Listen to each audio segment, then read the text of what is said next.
বিসমিল্লাহির রহমানির রহিম। আমি প্রফেসর ডক্টর জাহির আলমের নাক কান গলা বিশেষজ্ঞ সার্জন। কানের পর্দা জোড়া লাগানোর কি উপায়? প্রথম কথা হলো, কানের পর্দা ফেটে গেলে কিন্তু জোড়া অটোমেটিকলি লেগে যায়। কিন্তু সমস্যা হলো, যখন এই জিনিসটা যে কারণে ফাটে পর্দাটা, সেটা যদি বারবার করে ঘটতে থাকে তখন জোড়া লাগে না। যেমন ধরেন, সিম্পল কানের মধ্যে কেউ একজন থাপ্পড় মারলো, কানের পর্দা ফেটে গেল, কিচ্ছু না করলে কিন্তু কানের পর্দা অটোমেটিকলি জোড়া লেগে যাবে। কিন্তু থাপ্পড় যদি বারবার করে খেতে থাকে, একবার ফাটলো, আবার 2 দিন পরে জোড়া লাগলো, আবার আরেকবার থাপ্পড় খাইলো, অথবা কানের পর্দা অলরেডি দুর্বল ছিল, যেরকম তার সর্দি কাশি লেগে লেগে কানের পর্দা আগে থেকেই ফাটতো, তখন যদি থাপ্পড় খেয়ে ফাটে তাহলে জোড়া লাগবে না। কিন্তু একটা সুস্থ কানের পর্দা যদি থাপ্পড় খায় তাহলে কিন্তু অটোমেটিকলি জোড়া লাগবে। কাজে দেখা যাচ্ছে কি, আমাদের বডির একটা প্রচণ্ড ক্ষমতা আছে কি যে কোনো সমস্যার সমাধান নিজে থেকেই করে ফেলতে পারে। যখন চিকিৎসা ছিল না তখন কি সব লোকই মানে মারাত্মকভাবে অসুস্থ হয়ে মারা যেত? তা তো হতো না। তখন তো বড় বড় অসুখেও কিন্তু মানুষ সামলিয়ে নিয়েছে, কারণ আমাদের বডির সেই ক্ষমতা আছে। কাজে দেখা যাচ্ছে কি, যে কারণে কানের পর্দাটা ফাটে সেই কারণটাকে দূর করতে হবে। 1 নম্বর কারণ হলো ট্রমা। যেরকম ধরেন, বারবার করে থাপ্পড় খাওয়া বা কানের মধ্যে কটন বার দিয়ে ইঞ্জুরি হওয়া, এই জাতীয় একটা ট্রমা আছে। এটা হচ্ছে রেয়ার। বেশিরভাগ সময় কানের পর্দা ফাটে কিন্তু আপনার সর্দি কাশি থেকে, ঠান্ডা লাগে, ঠান্ডা লেগে নাক মুখ বন্ধ হয়ে যায়।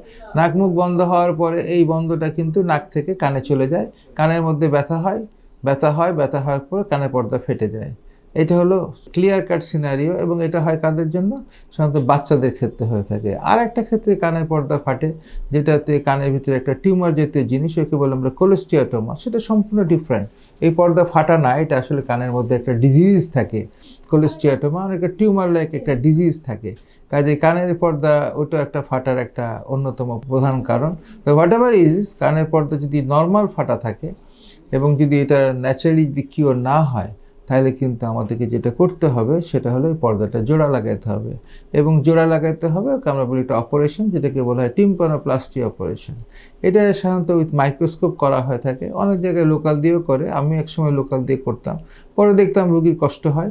আমি এখন সাধারণত জেনারেল অ্যানেস্থেসিয়া দিয়েই করি। কানের পর্দা জোড়া লাগাই দিই, এবং এটাকে মাইক্রোস্কোপ লাগে। উইদাউট মাইক্রোস্কোপ অনেক সময় এন্ডোস্কোপ দিয়েও করা হয়ে থাকে, কিন্তু আমি মনে করি microscope is the better option. কারণ মাইক্রোস্কোপ যখন আমরা ইউজ করি, আমাদের 2টা হাত ফ্রি থাকে। এন্ডোস্কোপ ইউজ করলে আমাদের হাতে একটু সমস্যা হয়, একটা হাতকে আমরা অনেক সময় বিজি রাখতে হয় এন্ডোস্কোপ ধরে থাকার জন্য। তো চিকিৎসা হলো টিম্প্যানোপ্লাস্টি অপারেশন। তবে একটা জিনিস এখানে আমি বলে রাখি, অপারেশন যদি আপনারা করতেই চান, তা সুনার দ্য বেটার। কারণ যতদিন কানের পর্দা ফাটবে, পর্দার ফুটাটা দিনে দিনে বাড়তে থাকবে, এবং কানের ভিতরে, মধ্যকর্ণের ভিতরে যেগুলো ভাইটাল স্ট্রাকচার আছে, সেগুলো কিন্তু ধীরে ধীরে নষ্ট হতে থাকবে। ডিসিশন না হলো কি কানের পর্দা জোড়া লাগাইতে হবে, তাহলে দ্য সুনার দ্য বেটার, এটা করে নেওয়া ভালো। এটা হলো নাম্বার 1।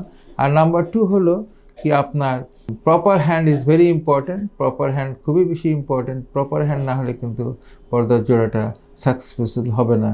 কাজেই কানের পর্দা ফাটে যাওয়ার চিকিৎসা হলো কিন্তু আসলে অপারেশন।